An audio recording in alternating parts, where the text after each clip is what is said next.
जय माता दोस्तों।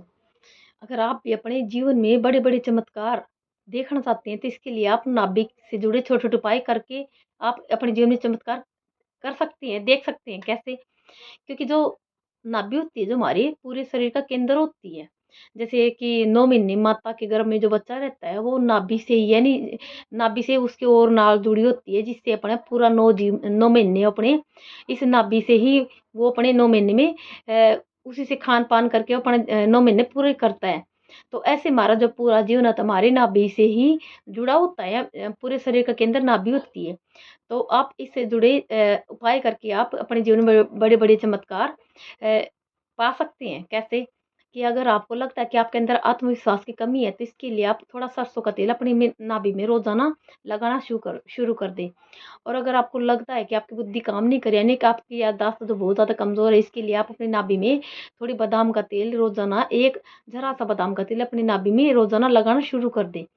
और अगर आपको लगता है कि आपके जीवन में आपको बहुत ज़्यादा मान-सम्मान की कमी हो रही है, तो इसके लिए आप अगर चंदन को घिस करके रोज़ाना अपनी नाभि में लगाते हैं, तो आपके मान-सम्मान में बहुत ज़्यादा बढ़ोतरी होती है।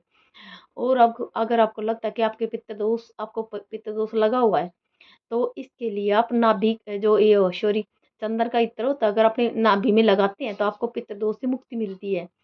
और अगर आपके पेट के अंदर यानी आपके शरीर में आपको लगता है बहुत ज़्यादा गर्मी हो गई है, तो इसके लिए भी आप जो चंदन का इत्र या फिर चंदन को घिस करके आप रोज़ाना लगाते हैं, तो आपको शरीर की गर्मी से भी बहुत ज़्यादा राहत मिलती है। साथ ही अगर जीवन में अपने पैसों की तंगी का सामना करना पड़ रहा है, तो इसके लिए भी अगर आप गुलाब का इत्र अपनी नाभि में रोज़ाना लगाते हैं, तो आपको पैसों की तंगी से छुटकारा मिलता है।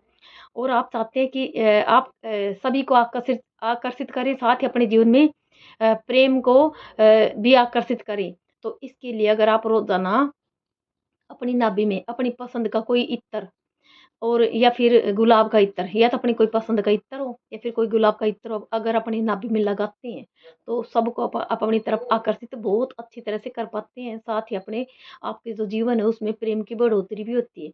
लेकिन इन बातों के बीच में एक बात का विशेष ध्यान रखें कि अपनी नाभि में कभी भी परफ्यूम ना लगाएँ, सिर्फ़ इत्र का ही इस्तेमाल करें। जय माता दी।